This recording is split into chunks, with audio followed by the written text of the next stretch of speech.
আসসালামু আলাইকুম বন্ধুসকল, আশা কৰোঁ আপোনালোকে সকলোৱে ভালে আছে।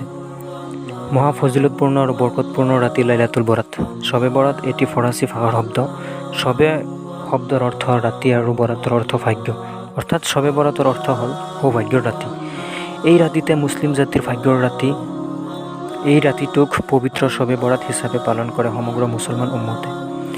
মানুহ সৃষ্টি কৰাৰ আগতে মহান আল্লাহ তাআলাই তেখেতৰ ফিৰিষ্টাসকলক মাতি আনি কৈছিল, মই মানুহ সৃষ্টি কৰি পৃথিৱীলৈ প্ৰেৰণ কৰিব বিচাৰোঁ। তেতিয়া ফিৰিষ্টাসকলে কৈছিল, ইয়া ৰাব্বুল আলামিন, মানুহক কিয় সৃষ্টি কৰিব বিচাৰে? আমিতো আপোনাৰ ইবাদত কৰি আছোঁ। মানুহ সৃষ্টি কৰি পৃথিৱীলৈ প্ৰেৰণ কৰিলে তেওঁলোকে তালৈ গৈ হাই কাজিয়া, দ্বন্দ্ব, বিবাদ, হত্যা, হিংসাত লিপ্ত থাকিব। তথাপি মহান আল্লাহ পাকে 18,000 মাখলুকৰ ভিতৰত মানুহক সৰ্বশ্ৰেষ্ঠ জীৱ অৰ্থাৎ আশ্ৰাফুল মাখলুকাত হিচাপে সৃষ্টি কৰিছে।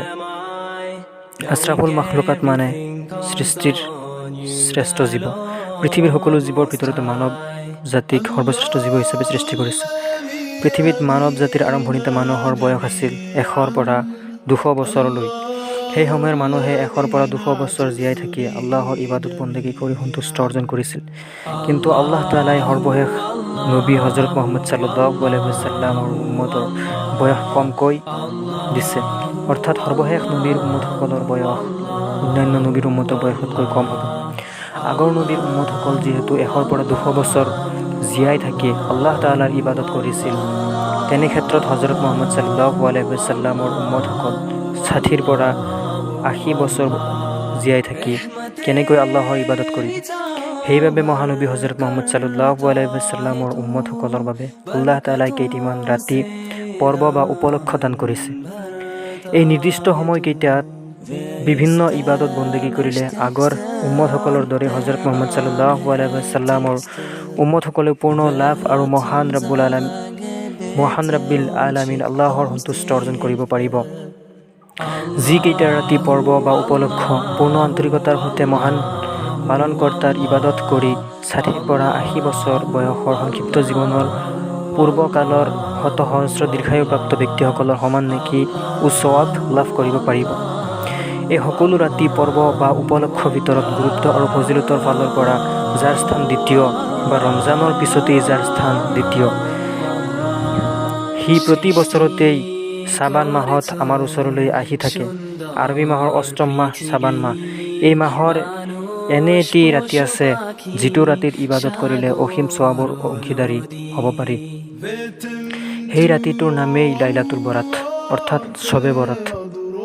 শ্বাবান মাহৰ 14 তাৰিখৰ ৰাতি বৰকতপূৰ্ণ ও ফজিলতপূৰ্ণ ৰাতি শবে বৰাত। এই ৰাতিত গুনাহগাৰ বান্দাসকলে আল্লাহ তাআলাৰ পৰা ক্ষমা লাভ কৰিব বাবেই ইয়াৰ নাম লাইলাতুল বৰাত বা শবে বৰাত হিচাপে নামকৰণ কৰা হৈছে। ইয়াৰ পৰা এই ৰাতিৰ ফজিলত ও গুৰুত্ব সহজে বুজিব পাৰি। এই সম্পৰ্কে পবিত্ৰ আবু দাউদ শৰীফত বৰ্ণিত আছে যে হুজুৰ পাক সাল্লাল্লাহু আলাইহি ওয়াসাল্লামে শ্বাবান মাহক ইমান বেছি গুৰুত্ব দিছিল যে ৰমজান মাহৰ বাহিৰে ইমান বেছি গুৰুত্ব দিয়া নাছিল কোনো মাহকেই। হজৰত আয়েশা ছিদ্দিকা ৰাদিয়াল্লাহু তাআলা আনহাৰ পৰা বৰ্ণিত আছে যে তেখেতে কৈছিল, এই ৰাতিত মই হুজুৰ পাক সাল্লাল্লাহু আলাইহি ওয়াসাল্লামক বিচনাত দেখিবলৈ নাপাই তাৰ সন্ধান বিচাৰি বাহিৰত ওলাই যাওঁ। তেখেতে তেতিয়া জান্নাতুল বাকী নামৰ কবৰস্থানত আছিল। তেখেতে কৈছিল, মোৰ ওচৰলৈ জিব্ৰাইল আলাইহিছ সালাম আহি ক'লে যে আজি শ্বাবানৰ 15 ৰাতি। এই ৰাতিত আল্লাহ তাআলাই গুনাহগাৰ বান্দাক মাফ কৰি দিয়ে, কিন্তু যিয়ে আল্লাহৰ সৈতে আন কাৰোবাক অংশীদাৰী কৰে, নিজৰ পিতৃ মাতৃৰ সৈতে নাফৰমানি কৰে, আনৰ প্ৰতি ঘৃণাৰ দৃষ্টিৰে চায়, আৰু যিসকল পুৰুষে ভৰিৰ সৰু গাঁঠিলৈ কাপোৰ পৰিধান কৰে, তেওঁলোকে এই ক্ষমা লাভৰ ৰাতিও আল্লাহ তাআলাৰ ৰহমত ও ক্ষমা লাভ কৰিব নোৱাৰে। অন্য বৰ্ণনাত আছে যে আল্লাহ তাআলাই এই পবিত্ৰ ৰাতিত সমগ্ৰ সৃষ্টি জগতৰ প্ৰতি আল্লাহ তাআলাৰ ৰহমতৰ সৈতে দৃষ্টি কৰে আৰু যাকে ইচ্ছা মাফ কৰি দিয়ে, আৰু মানুহে যিয়ে খোজে তাকে সেয়াই দিয়ে। অন্য এটি হাদিছত আছে হুজুৰ পাক সাল্লাল্লাহু আলাইহি ওয়াসাল্লামে কৈছে, এই ৰাতিটোত গোটেই ৰাতি জাগি আল্লাহৰ ইবাদত কৰিব আৰু আল্লাহ তাআলাই তাৰ 100 পৰা 200 বছৰৰ গুনাহ মাফ কৰি দিয়ে। মহানবী সাল্লাল্লাহু আলাইহি ওয়াসাল্লামে কৈছে যে শবে বৰাতৰ পৰৱৰ্তী এবছৰ পৰ্যন্ত কোন কোন পৃথিৱীত জন্মগ্ৰহণ কৰিব আৰু কোনে কোনে পৃথিৱীত মৃত্যুগ্ৰহণ কৰিব সেয়া এই ৰাতিটোতে লিখা হয়। এই ৰাতিতে মানুহৰ ৰিজুকো লিখা হয়। অন্য এটি হাদিছত বিখ্যাত সাহাবী হজৰত আদ ইবনে ইয়াহ ৰাদিয়াল্লাহু তাআলা আনহুৰ পৰা বৰ্ণিত আছে, শবে বৰাতৰ ৰাতিতে মৃত্যুৰ ফিৰিস্তা হজৰত জিব্ৰাইল আলাইহিছ সালামক এটি তালিকা দিয়া হয়।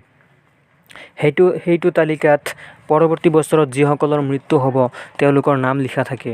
হুজুৰ সাল্লাল্লাহু আলাইহি ওয়াসাল্লামে কৈছে যে যেতিয়া শ্বাবান মাহৰ 15 তাৰিখ হয় তেতিয়া তোমালোকে ৰাতি জাগি আল্লাহ তাআলাৰ ইবাদত বন্দেগী কৰিবা আৰু তাৰ পৰৱৰ্তী দিনত ৰোজা ৰাখিবা, কিয়নো এই ৰাতিৰ সূৰ্যাস্তৰ পিছতেই আল্লাহ তাআলাই সৰ্বনিম্ন আসমানত নামি আহে আৰু বান্দাসকলক মাতি মাতি কয়, কোন কোন আছা ক্ষমা প্ৰাৰ্থনাকাৰী, যাক মই ক্ষমা কৰিম, কোন কোন আছা ৰিজিক প্ৰাৰ্থনাকাৰী, যাক মই ৰিজিক দিম, কোন আছা বিপদগ্ৰস্তকাৰী, যিয়ে বিপদৰ মুক্তিৰ বাবে প্ৰাৰ্থনা কৰিব আৰু মই তাৰ বিপদৰ পৰা মুক্ত কৰিম। ইয়াৰ পিছত সাল্লাল্লাহু আলাইহি ওয়াসাল্লামে কৈছে, আল্লাহ তাআলাই এনেকৈয়ে গোটেই ৰাতি বান্দাসকলৰ প্ৰতি দৃষ্টি কৰে।